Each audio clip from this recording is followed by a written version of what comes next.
Now we turn to Chile. Left-leaning candidate Gabriel Boric has won Sunday's presidential runoff. Conservative Jose Antonio Kast has conceded defeat.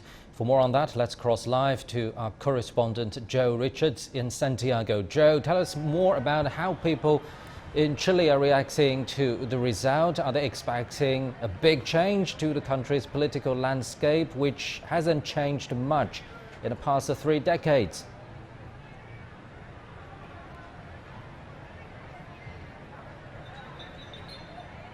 I can tell you the celebrations started and they are ongoing. We've had to come to the side just because of the sheer number of people we have all the way across up the Avenida Alameda. People are still waiting to hear Gabriel Boric come out and speak. He hasn't spoken in public yet. He's been speaking to Jose Antonio Kast, who he defeated in this presidential election. He's spoken to the outgoing president Sebastián Piñera as well as other regional leaders. So with people here still waiting for Gabriel Boric to come out and speak. But as you said, a historic night because this represents a major shift for Chile.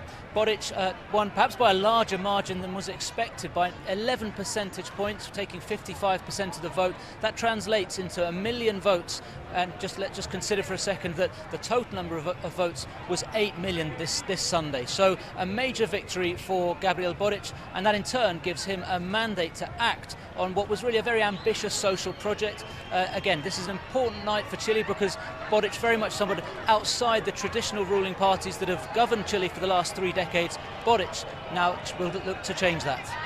So tell us a little bit more about Boric's the ambitious social projects. Could the revision of Chile's constitution another big challenge for him?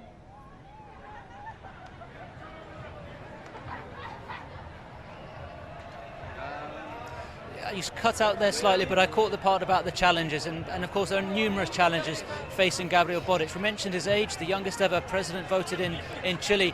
His detractors going into these elections suggested that his age would go against him. He's inexperienced, so he'll have to prove that he's up to the job. But also because of the scale of this victory, of course, there is also that mandate. He will need to fulfil those promises and come good. As you can just see the reaction of many people here in Santiago, the huge expectation for what Gabriel Boric could do.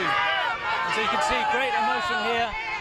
People with huge expectation of what they can achieve, what can be done by Gabriel Boric as the president.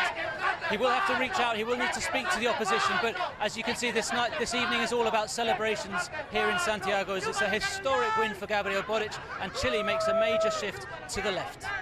Thank you very much, our correspondent Joe Richards in Santiago, and the jubilant atmosphere is quite evident. We'll keep you updated on this result coming out from Chile's presidential runoff.